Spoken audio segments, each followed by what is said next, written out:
अस्सलाम वालेकुम भाई, हम ब्रेसेस क्यों लगवाएं?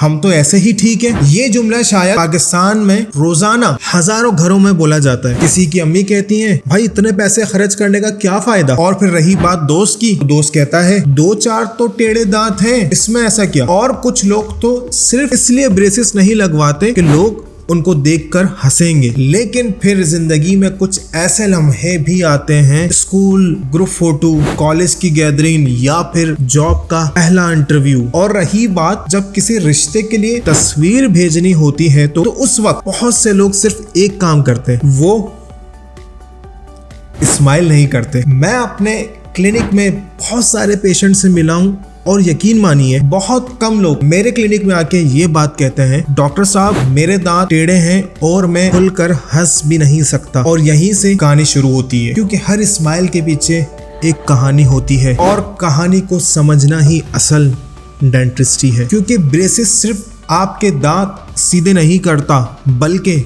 वो आपके कॉन्फिडेंस को भी वापस ले आता है। लेकिन एक सवाल दुनिया भर के तमाम ऑर्थोडोंटिस्ट डेंटिस्ट से ये सवाल ज्यादातर पूछा जाता है, डॉक्टर साहब ये ब्रेसेस का ट्रीटमेंट कितने मंथ्स तक रहता है। और फिर उसके बाद दूसरा सवाल, हम वायर वाला ऑर्थो करवाएं या फिर इनविजिबल। आज की वीडियो में इन दोनों सवालों का मैं जवाब दूंगा और कुछ ऐसी बातें भी बताऊंगा जो शायद आपको इससे पहले किसी ने नहीं बताई। हम सबसे पहले एक बहुत बड़ा मिथ को क्लियर करते हैं, हर टेढ़े दांत को ब्रेसेस की जरूरत नहीं होती। जी हाँ, ये सुनकर शायद आप हैरान हो जाएं। सोशल मीडिया पर हमेशा ये इंप्रेशन दिया जाता है कि अगर दांत सीधे नहीं है तो ब्रेसेस लगवाना जरूरी है। लेकिन डेंटिस्ट्री ऐसा काम नहीं करती। कभी सिर्फ एक दांत थोड़ा सा बाहर होता है, कभी बाइट बिल्कुल ठीक नहीं होती, कभी सिर्फ कॉस्मेटिक कंसर्न होता है और कभी मसला सिर्फ देखने से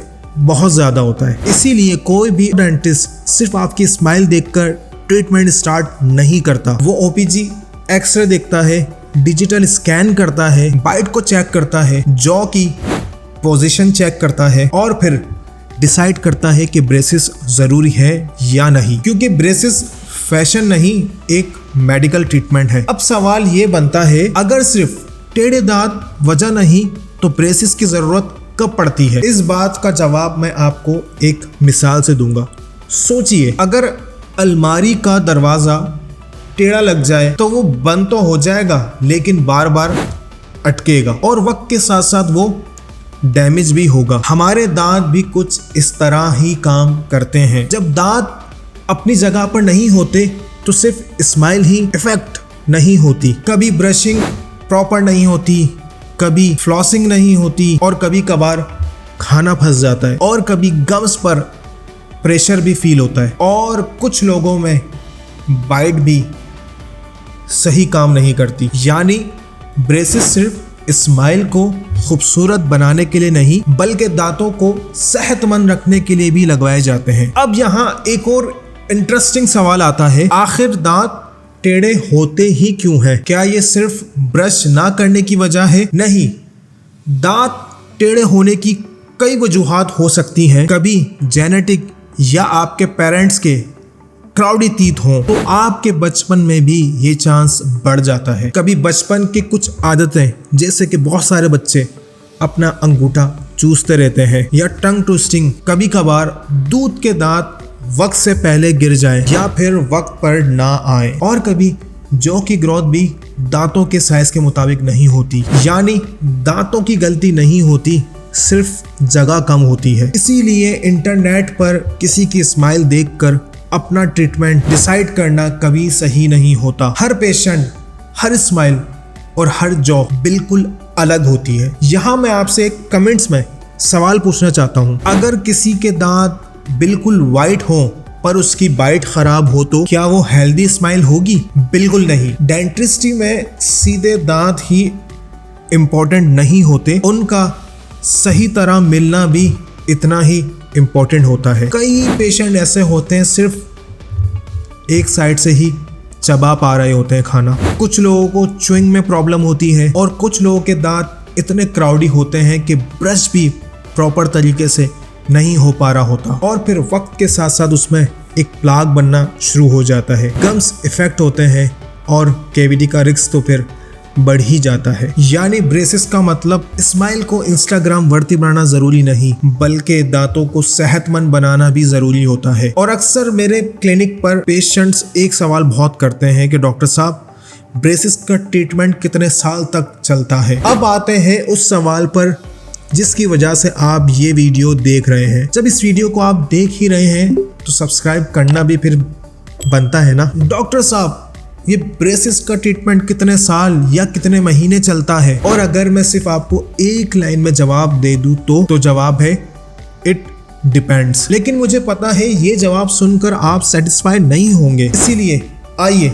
समझाता हूं। अगर सिर्फ हल्की सी स्पेसिंग हो या फिर एक दो दांत टेढ़े हो तो ट्रीटमेंट कंपैरेटिवली कम ड्यूरेशन में कंप्लीट हो सकती है। लेकिन क्राउडिंग ज्यादा हो, बाइट का इशू हो या अपर लोअर जो का रिलेशन भी करेक्ट ना हो तो नेचुरल ही ट्रीटमेंट को ज्यादा वक्त लग सकता है। इसीलिए कभी भी डॉक्टर आपकी व्हाट्सएप पे तस्वीर देखकर या फिर आपकी स्माइल देखकर एक्स्ट्रा मंथ नहीं बता सकता। ट्रीटमेंट की प्लानिंग प्रॉपर एग्जामिनेशन के बाद ही होती है और यही रिस्पॉन्सिबल डेंटिस्ट्री है। एक गलती जो बहुत लोग करते हैं, मैंने तो बहुत से पेशेंट्स क्लिनिक में देखे हैं जो आकर सिर्फ ये कहते हैं डॉक्टर साहब मेरे कज़न के ब्रेसेस सिर्फ 1 साल में उतर गए हैं, या मेरे दोस्त ने 10th मंथ में अपना ट्रीटमेंट कंप्लीट कर लिया था। यानी ये कंपैरिजन बिल्कुल वैसा ही है जैसे दो अलग पेशेंट की हार्ट सर्जरी को कंपेयर करना। हर केस अलग होता है,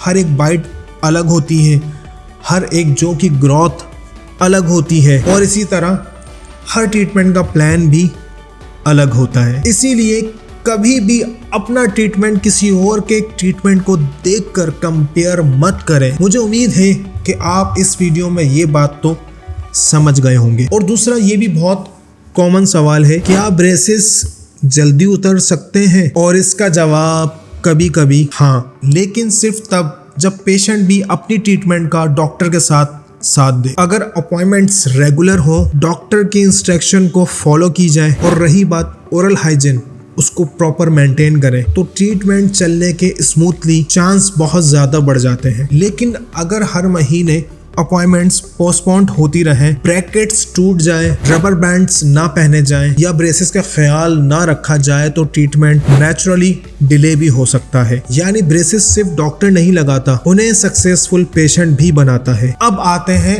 एडवांस टेक्नोलॉजी पर, वायर वाले ब्रेसेस या फिर इनविजिबल। अब इसका जवाब बहुत इंटरेस्टिंग है और एंड तक मेरे साथ जुड़े रहें क्योंकि ये बात मेरे लिए भी बहुत इंटरेस्टिंग है, जिस पर सोशल मीडिया ने सबसे ज़्यादा कंफ्यूजन पैदा की है। क्लिनिक में रोज कोई ना कोई पेशेंट पूछता है डॉक्टर साहब मुझे इनविजिबल ब्रेसेस ही लगवाने जो कि नजर नहीं आते। मैं मुस्कुराता हुआ सिर्फ मैं उस पेशेंट को देख रहा होता हूँ और डॉक्टर साहब पूछते हैं क्यों? और इसका जवाब अक्सर यही होता है क्योंकि वो नए आए हैं इसलिए, या फिर कुछ लोगों की सोच वो थोड़े महंगे हैं। और रही बात, हम इंस्टाग्राम और यूट्यूब पर यही तो देख कर आए हैं क्योंकि हर कोई यही लगवा रहा है। लेकिन एक बात मुझे बताओ, क्या डेंटिस्ट्री इंस्टाग्राम या यूट्यूब से चलती है? बिल्कुल नहीं। और यहीं से सबसे बड़ी मिसअंडरस्टैंडिंग शुरू हो जाती है। लोग ब्रेसेस को भी ना मोबाइल की तरह कंपेयर कर रहे होते हैं, जैसे नया मॉडल मतलब बेस्ट मॉडल। लेकिन डेंटिस्ट्री में महंगा हमेशा बेहतर नहीं होता और सस्ता कभी बुरा नहीं होता।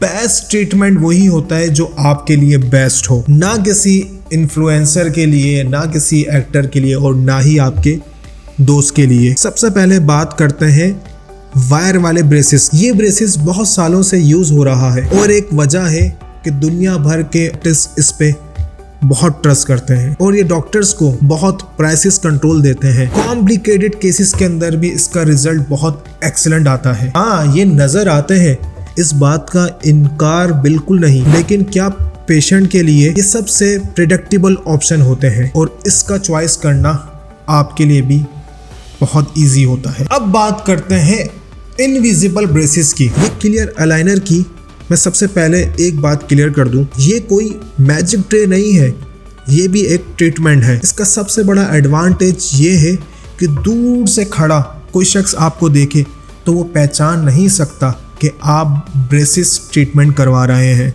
इसी वजह से ऑफिस में काम करने वाले लोग, बिजनेस प्रोफेशनल्स, यूनिवर्सिटी स्टूडेंट और पब्लिक डीलिंग करने वाले ज़्यादा पेशेंट इसी को प्रीफर करते हैं। लेकिन यहाँ एक और कंडीशन है और ये कंडीशन बहुत इम्पॉर्टेंट है। ये इनविजिबल ब्रेसेस उसी वक्त काम करते हैं जब पेशेंट भी इसका साथ दे। अगर अलाइनर रिकमेंडेड टाइम्स पर ना पहने जाए तो ट्रीटमेंट स्लो हो सकता है और रिजल्ट भी इफेक्ट हो सकता है। यानी इनविजिबल ब्रेसेस डॉक्टर के साथ साथ पेशेंट का डिसिप्लिन भी ट्रीटमेंट का हिस्सा होती है। फिर वही बात, फिर कौन सा बेस्ट है? अगर आप मुझसे पूछें कि वायर या फिर इनविजिबल ब्रेसेस लगवाएं तो कौन सा होना चाहिए, सबसे पहले मेरा जवाब होगा कि आप अपने डेंटिस्ट के पास जाएं। और अगर आप भी डेंटिस्ट को चॉइस करने में परेशान हैं तो मैं आपको बताऊंगा कि आपके एरिया में सबसे अच्छा ऑर्थोडोंटिस्ट कौन है और उसके रिजल्ट कैसे हैं। उसके लिए आपने मुझे इंस्टाग्राम के ऊपर फॉलो करना है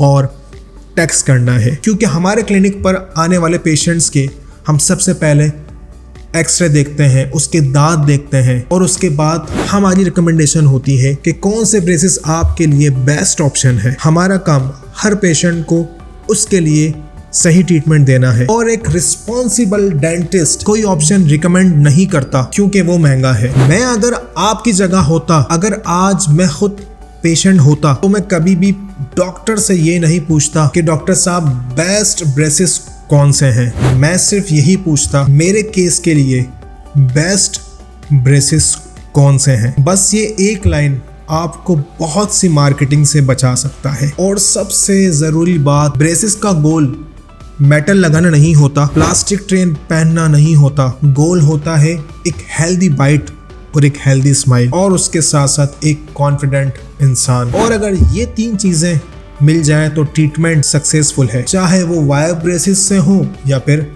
इनविजिबल से। मैं आपसे एक आखिरी बात करना चाहता हूँ। डेंटिस्ट्री में अक्सर हम कहते हैं हम दांत ट्रीट करते हैं, लेकिन इतने सालों के एक्सपीरियंस के बाद मुझे एक बात तो समझ आ गई, हम सिर्फ दांत ट्रीट नहीं करते, कभी कभी हम किसी की जिंदगी का वो हिस्सा देते हैं जो उसने सालों पहले खो दिया होता है। मैं आज भी अपने एक पेशेंट को नहीं भूल सकता जब वो पहली बार क्लिनिक आया, जो बात करते वक्त बार बार अपने हाथों से दांत छुपा रही थी। फोटो लेनी होती तो वो स्माइल नहीं करती और अगर हंसना हो तो फौरन मुंह के आगे हाथ ले आती थी। ट्रीटमेंट शुरू हुआ, कुछ मंथ गुजरे और फिर वो दिन आया जब ब्रेसेस उतरने थे। उसने मिरर उठाया, कुछ सेकंड तक अपने आप को देखती रही और फिर पहली बार बिना अपना मुंह छुपाए दिल से मुस्कुराई। उस वक्त मुझे एहसास हुआ हम सिर्फ दांत सीधे नहीं करते, कभी कभी किसी का कॉन्फिडेंस भी वापस ला देते हैं।